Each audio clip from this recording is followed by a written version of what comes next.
नमस्कार बंधुरा आज के तैरी करছি एकदम सिम्पल একটা দুপুরের খাবারের মেনু যেটা ঝটপট তৈরি হয়ে যাবে আর দুপুরে খাবারের সাথে কিন্তু ডালের সাথে বলুন বা শুকনো ভাতের সাথে ঘি ভাতের সাথেও বেশ ভালো লাগে। আজকের রেসিপি হচ্ছে পোস্ত আলু ভাপা। একটু অন্যরকম, আলু পোস্ত তো আমরা সবসময় খেয়ে থাকি, আজকে একটু অন্যরকমভাবে পোস্ত আলু ভাপা বানাবো। এর জন্য একটা টিফিন বক্সের মধ্যে আমি আগে থেকে ঝিরিঝিরি করে কেটে রেখেছি আলু, মানে একটু যেরকমভাবে আলু ভাজার জন্য আলু কাটা হয় সেরকমভাবে সরু লম্বা করে কেটে নিয়েছি। আলুটাকে পরিষ্কার করে জল দিয়ে ধুয়ে রেয়ে এটা টিফিন বক্সের মধ্যে দিয়ে নিলাম। এবার এর সাথে দিয়ে দিচ্ছি কিছুটা কোচানো পেঁয়াজ। এখানে একটা মিডিয়াম সাইজের পেঁয়াজ নিয়েছি আর দুটো আলু কেটে নিয়েছি। এবার একটা মিক্সিং জারের মধ্যে বেশ খানিকটা পোস্ত নিয়ে নিচ্ছি। পোস্তটাকে প্রথমে শুকনো একটু ঘুরিয়ে নেব, তারপরে পোস্তটা শুকনো ঘোরানো হয়ে গেলে এর মধ্যে আমি একটু জল আর দুটো কাঁচা লঙ্কা দিয়ে দেব। জল আর কাঁচা লঙ্কা দিয়ে পোস্তটাকে আবারও কিছুক্ষণ ভালো করে পেস্ট করে নেব। গুঁড়ো করে নিলে পোস্ত কিন্তু খুব ভালো করে পেস্ট হয়ে যায়।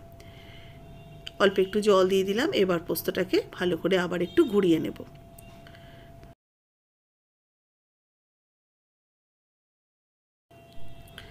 এবারে পেঁয়াজ আলুর মধ্যে আমি বাটা পোস্তটা দিয়ে দিলাম। এর সাথে দিয়ে দেবো হলুদ গুঁড়ো, হাফ চা চামচ দেব হলুদ গুঁড়ো,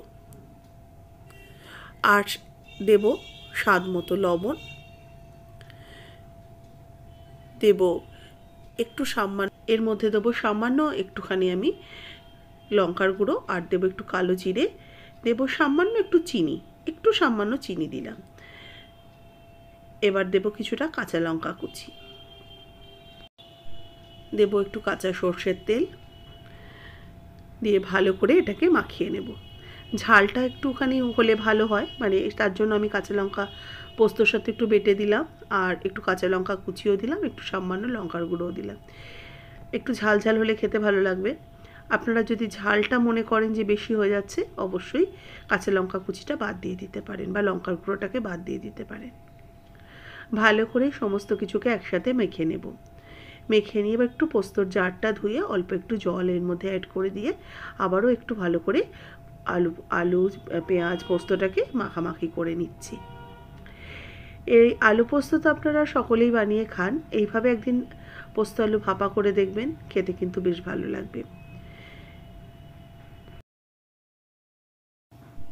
একটু চেরা কাঁচা লঙ্কা ওপর থেকে সাজিয়ে দিলাম। এবার একটু টিফিন বক্সের ঢাকাটা আটকে দিয়ে এবার কড়াইতে একটু জল বসিয়েছি, যেরকমভাবে স্টিমে বসানো হয় সেইভাবে এটাকে স্টিমে বসিয়ে দিলাম। ওপরে একটা নোড়া দিয়ে দেবো, শিল নোড়াটা দিয়ে দেবো। একটু ভারী কিছু থাকলে তাহলে সুবিধা হয়, এটা যখন ফুটবে তাহলে আর গায়ে ছিটে আসবে না।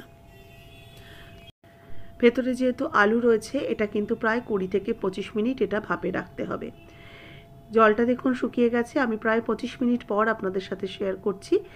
একদম আঁচটাকে কম রেখেছিলাম আর এটাকে এইভাবেই রেখেছিলাম। যখন জলটা একদম কমে গেছে আর মিনিট 25 আমি এটাকে স্টিম করেছি, কারণ আলু তো একটু শক্ত থাকে, তার জন্য মিনিট 25 মতো এটাকে সময় লেগেছে। এবার দেখুন নামিয়ে সার্ভ করছি। তৈরি হয়ে গেছে আমার এই পোস্ত আলু ভাপা। দেখতেও যেরকম ভালো হয়েছে, সত্যি কথা বলতে খেতেও কিন্তু অসম্ভব ভালো হয়েছিল।